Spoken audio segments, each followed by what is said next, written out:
Welcome back to the Tales of St. Gwen. Today's video will be on Tyranids. And so, to begin.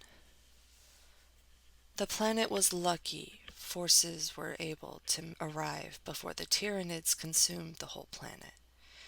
It had been a complete stroke of luck that a nearby battle cruiser with militant forces was in the star system where the Tyranids had made their move.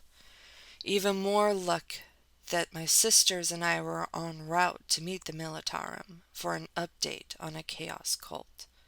Tyranids are the worst Xenos, not because they use their mortal followers to destroy families and planets, nor have their individual personal goals that they use as leverage on others. No, the reason the Tyranids were the worst was because, to them, everything is prey. To them, all living things, from the lowest insect to the most star-faring civilization, are prey, meaning that the Tyranid species is solely based upon their survival, propagation, and evolutionary advancement. Tyranids are like a gigantic swarm, consuming everything in its path, feeding on entire worlds, and leaving only the dead husks in their wake. They do not seek personal gain, only the genetic material that is gained from the different planets and its inhabitants. Tyranids also don't discriminate, not caring what star-faring race they feast upon, only that they do indeed feast. They reuse the biomass sent back to their hive ship to better the hive and create new monsters. Normally, a Tyranid invasion happens so quickly on unprotected worlds that by the time the reinforcements arrive, the hive ship is already gone to another planet, leaving the husk of what was. I had little experience with Tyranids. Most of my missions and wars of faith were spent fighting chaos demons. But we were called to battle, and we didn't refuse. When first landing on the planet, I found it was hard to believe that it was once an agri-world that had been dedicated to farming green foods for hive worlds and the Materium. For all that was left was barren fields and screaming civilians. Our first command was to gather the citizens, set up a designated safe zone, barricades, anything that would give us an edge. But none of that happened. The moment we landed, our bolters were firing in every direction, trying desperately to find a zone to call safe. When no zone presented itself, we fought our way to what was left of the mills, setting up a base there. Tyranids had already stripped the planet of any greenery, leaving only structures and humans left to devour. Once we had a secure command post, we started to plan. There was no easy way of winning against the Tyranids, if you could even call it a win. "What if we tried an underground assault?" the captain of the Militarum asked, pointing to the vaults that were used to store the food they grow. "That might give us an edge." "Your shortcoming is to think we have an edge on these insects," I said, shaking my head. "We were here. That's the only edge we are going to get." "Then what do you suggest?" the captain asked, spitting venom with his words. "We let this world die?" My silence was the confirmation he needed. I'm not sure if it was the area, the war going on outside, or the captain was unstable to begin with, but he started shouting. "How could you, a sister at battle, just give up on a world? We could retake this world, save it from this fate, rebuild, you stupid!" I didn't allow him to finish his temper tantrum. I grabbed him by the front of his uniform and pushed him against the wall of the mill. His eyes found mine, looking at me in terror. "Listen very carefully. While I have very little experience with these insects, I do know one thing. Tyranids consume everything, and I do mean everything. We've only landed in a small portion of this world, and already they have consumed this area." "But we can't—" "Shut up," I snapped at him. "This planet was dead the moment the Tyranids set their eyes on it. Listen to the gunshots outside, the screams of your men, and think, are you willing to risk every man under your command for a foolish dream? We need an evacuation plan for us and any civilians who might be left. "We can't just let the Tyranids get away with this," he screamed into my face. "We have to do something." "Organize the escape. The capital still has civilians left. Contact them to evacuate to your battle cruiser. I will handle the Tyranids." I let the captain regain his footing before I turned to the small platoon of my sisters. "Defend this mill till we have an exit strategy." The chorus of yes ma'ams were heard, and I turned to the stairs that went to what was left of the house. Once I cleared it of any Tyranids, I stood in the main bedroom and opened a pouch on my belt. The communicator felt cold in my hand, freezing my nerves for a moment before I turned it on and spoke into it. "Inquisitor Scully, Sister Gwen reaching out." I repeated this a few times, then waited. Felt like hours that I waited, but it was only 10 minutes before I heard his gravelly voice respond. "Gwen? I can't express how surprised I am that you actually used this." I could hear the shock in his voice, but more worry that I had contacted him. "In that we are equal," I said, sitting on the unmade bed. "How close are you to an agri-world called Letic?" I could hear a few clicks of him looking up the world. "I'm 3 weeks away." "Why?" 3 weeks. Damn. Would we be able to hold on that long? "Gwen, answer me. What is this about?" I sighed. "Tyranids have decided to make this world their next meal. My company and I were in the system, but seeing how much damage is already done, I doubt we can salvage this world." "Ah." Scully's voice came in, understanding the gravity of the situation. "What are your plans?" "Evacuate what we can. After that, I was hoping you'd know." 5 years you spent aboard my ship, yet we never encountered the hive mind of the Tyranids. I counted that as lucky, but now I can see you needed it." "Scully, what do I do? What can I do? These insects can't just get away with destroying this world." "And they won't. Tyranids need biomass to continue living, to create new insects to eat other worlds. Their hive ship with their queen will be in the system somewhere, to collect the biomass before they leave. How many of you are there?"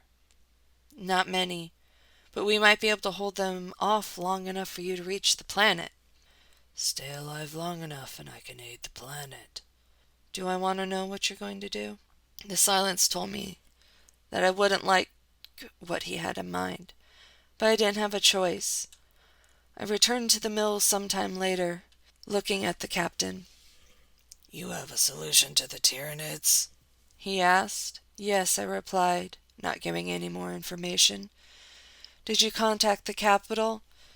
"Yes, they are preparing for the evacuation now." My mind moved quickly. I had to keep the Tyranids here for 3 weeks. I couldn't justify keeping the civilians on the planet any longer than was necessary, but I needed to keep the Tyranids busy to buy time till Scully got here. "Good," I finally said. "Get as many off-world as you can before the Tyranids realize what is going on." "What is your plan for the Tyranids?" the captain asked. "We have to defend the planet for 3 weeks." 3 weeks? he asked incredulously. "With the number of troops we have, we'll barely make it a week." 3 weeks, I repeated. "We have to keep the Tyranids here for 3 weeks, or we will lose this battle." The captain didn't fight me this time, only took the orders and relayed it to his men. 3 weeks of battle can be quite grueling, no matter what you are fighting, but the Tyranids took all that we had. 1 week into the battle, we had to evacuate the mill and house, insects swarming up from underground, making us abandon that location. My heavy bolter was close to overheating by the time we were free of the location, losing a third of our army in the assault. I led what was left of the army to a large house that was atop of a hill. We fortified the perimeter, fortified the grounds, and buried any mines we had so the Tyranids wouldn't surprise us again. After 2 days of battle, I heard my communicator go off, and I excused myself from the war table. I ventured into a bedroom, closing the door before answering it. "Scully, please tell me you found a way to shorten your commute time." Impatient as always, but yes, I have. I cut a week off my original estimated time, but I just received reports of the planet. I have to make a call on how I should proceed. "What is your call?" Exterminatus. I felt the weight of the words hit me. Only once before had I seen this order executed while on Scully's ship. "I understand. I will find a way off the planet." You have 1 week. The communication ended after that statement, and I put my head in my hands. I wasn't sure what I was expecting Scully to say. I should have known that this was the only way. A knock on the door made me look up, seeing Sister Rachel walk in. "Did you hear everything?" "Everything." I sighed, rubbing my face. This is honestly the best way to do it. "Never question the solution," Rachel said, nodding. "What we need now is an exit strategy." "We're too far from the capital to use any of their extra transports. We need to find transport, and many of them." "Not a problem," Rachel said, nodding. "Are you all right?" I took a moment to think before speaking. When I left, I told him I would never need to contact him. "You swallowed your pride. That alone means something." "Should we tell the captain?" "No, he will fight it. This is the only way to win." Rachel nodded, leaving the bedroom to locate transportation, and I looked at the setting sun. This planet would only have 7 more sunsets before it was a husk of what it once was. Rachel did an excellent job finding us transportation. The only worry was getting there. "That's more than 3 miles away," the captain said 2 days later. "We'll never make it." "We have to," I said. "Pack up your men. We need to move as soon as possible." "No, you need to explain to me why." "No, you can stay with your men, but this is suicide. My sisters and I will be leaving at first light." True to my words, my sisters and I moved out at first light, clearing a path as we went. The captain had come to his senses, marching his army with us. For 4 days we marched, hearing the continued screams and yells of the Tyranids when they charged at us. I put my bolter pistol aside, using my neural whip as it cut through the Tyranids as well as the landscape as we went. I was not only physically exhausted when we arrived at the hangar, but emotionally as well. 4 days of leading men across miles of infested lands. 4 days of hearing the screams of the men when they died, and the captain constantly questioning if we should just go back. Rachel reached the hangar first, opening the door and cleared the area. "All right, get inside, move, move," I called to the men, now down to a third of what we had arrived with, and I slammed the door behind us. "Rachel, start the engines." The sound of the ship starting up was music to my ears, and then the men filing into those ships. But I lived with the motto, "Don't count the body till the battle was over." Once everyone was aboard the ships, I opened the ceiling to the hangar so we could fly out. "Hurry up!" the captain yelled at me. I could hear the swarm of Tyranids outside, making me run to the nearest ship. Once inside, we all took off, leaving the hangar and the planet behind. The insects looked to the sky as we left, clambering on top of each other to try and grab the ship. Pushing to the edge of the ship, I pulled my sniper rifle off my back, holding it up to shoot. With my precision shots, we only lost 1 ship as we left the planet's airspace. We arrived at the Militarum ship, swarmed by thankful citizens, but my eyes were on the large portholes. Within minutes of our safe departure, I recognized Scully's ship the moment it appeared in the stars. "Who is that?" The captain asked me, standing next to me. "The solution," I said. The captain let out a shout of surprise as the bombs were dropped. Exterminatus could be executed in many different ways, but Scully favored one way above the others: orbital bombardment. My eyes watched as the bombs were caught by the planet's gravitational pull and pulled them to its surface. My ears could almost hear the cries of shock and anger as the bombs hit the ground, the nuclear nature of the bombs vaporizing anything in their range. I could almost feel the heat of the bombs against my own skin as I saw Scully hold nothing back as he dropped the bombs on every inch of the planet. "This was your solution?" The captain screamed at me, his eyes widened at the sight. This was the only solution.